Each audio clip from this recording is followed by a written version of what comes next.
Hello dear students, welcome to the online course on VLSI design.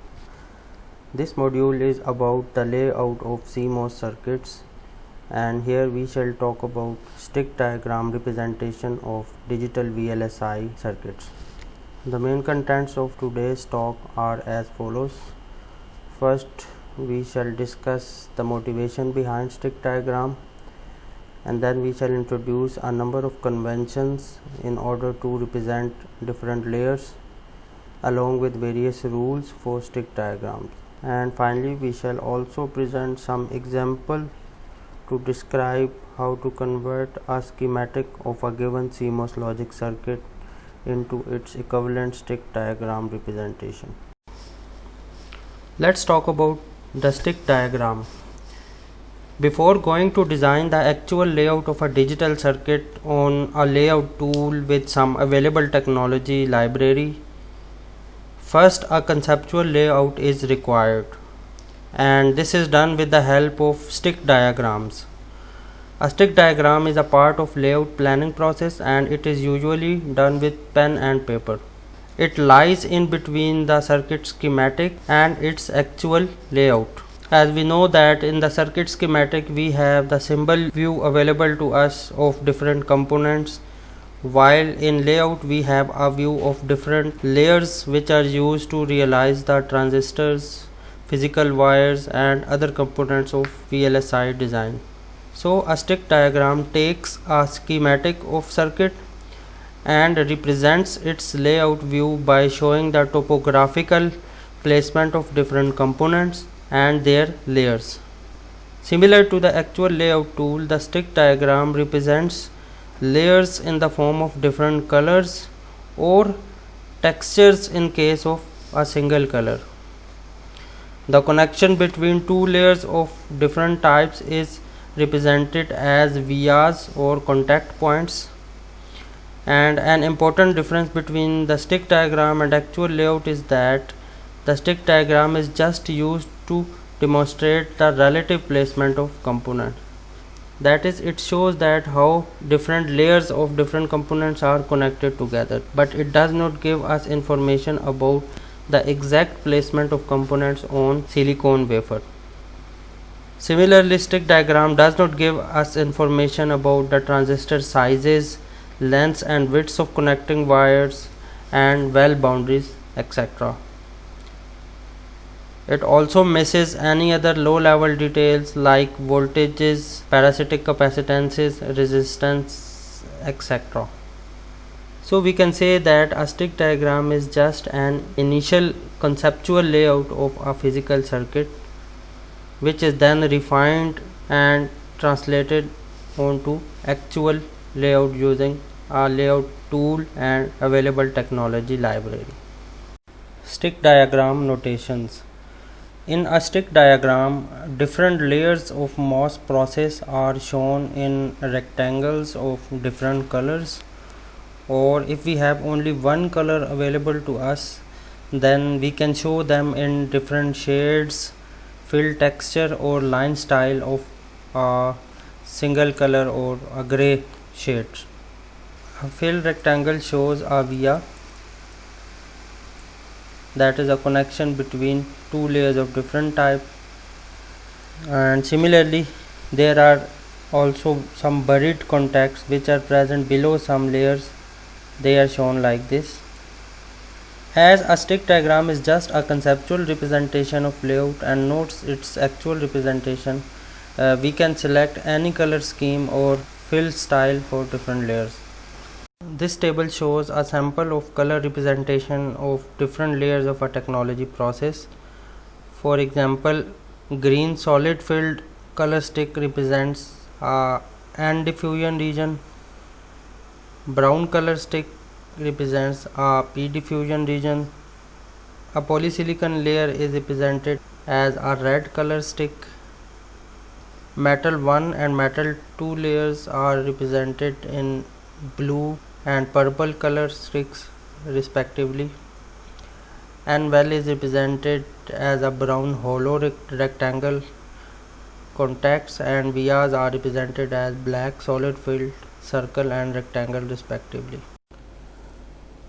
An enhancement mode NMOS transistor is represented in stick diagram as a polysilicon stick over an N diffusion stick. In the same manner, a PMOS transistor in enhancement mode is represented as a polysilicon stick over a P diffusion stick. The transistors of different types must be placed at a certain distance away from each other in order to avoid overlapping of their diffusion regions. And in stick notation, this is done by drawing demarcation line. In a CMOS process, PMOS transistors are placed above the demarcation lines, whereas the NMOS transistors are placed below it. Now the stick diagrams are drawn by following a certain set of rules. Some of them are summarized in this slide. Rule number 1 states that when two or more sticks of same type cross or touch each other, that represents an electrical contact. For example, when a vertical stick of polysilicon crosses a horizontal stick, it means that these two sticks are connected to each other. Rule number 2. When two or more sticks of different type cross or touch each other, there is no electrical contact. It means that we can route two layers of different types one above another because different layers are electrically isolated from each other. And whenever we want to connect two different layers, we must use a contact point. Rule number 3 states that according to rule 3, whenever a poly layer crosses a diffusion layer, it represents a transistor. And if a contact is shown at their point of intersection, then it is not a transistor, but simply we are connecting the wires for two different layers. And last, in CMOS, a demarcation line is drawn to avoid touching of P diffusion region with N diffusion region. All PMOS transistors must lie on one side of line, typically above the line, and all NMOS transistors will have to be on the other side.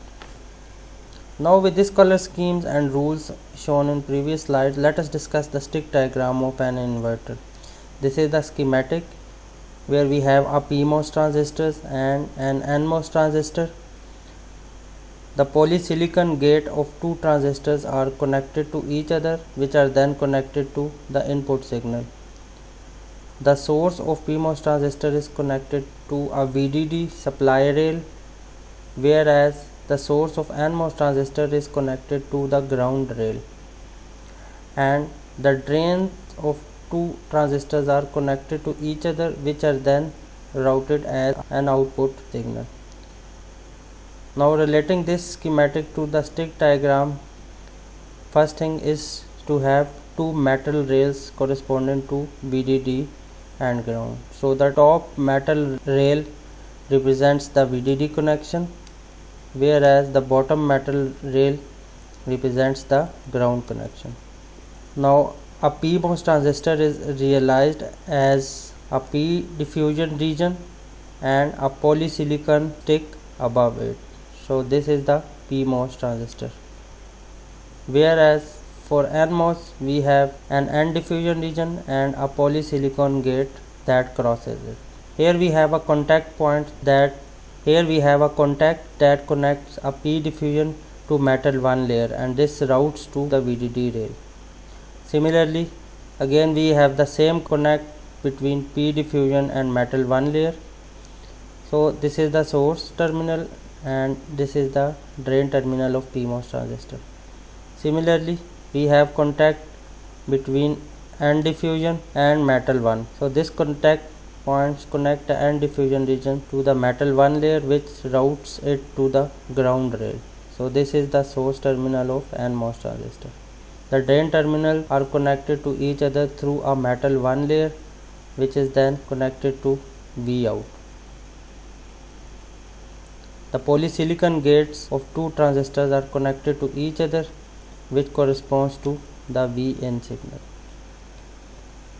So here you can understand that for the same gate we can have more than one stick representation depending upon our choice. We can either place transistors like this or in some other arrangement as shown in the next slide.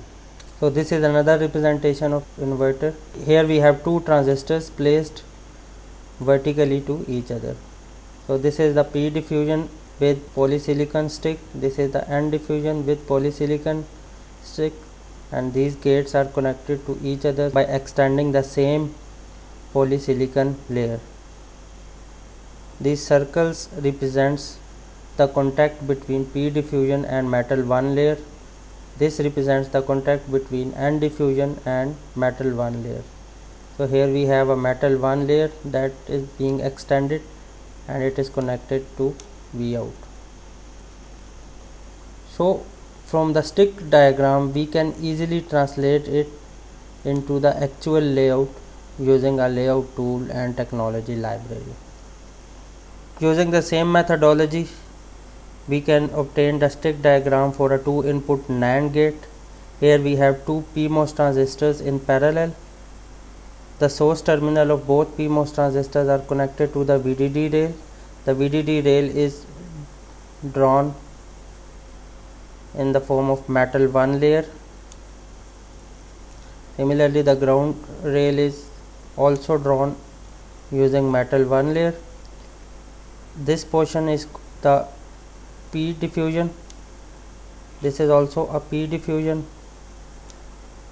This is polysilicon.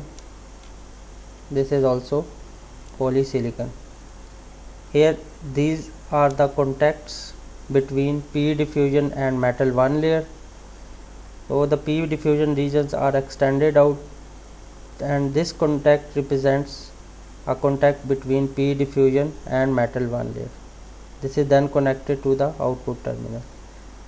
The two NMOS transistors which are in series are realized by having an N diffusion region and a polysilicon layer above it. Similarly, another N diffusion region and a polysilicon layer, which are these polysilicon gates are connected to their respective variables A and B. So in our lab we shall follow this stick diagram. This concludes today's lesson. We shall see you in the next video.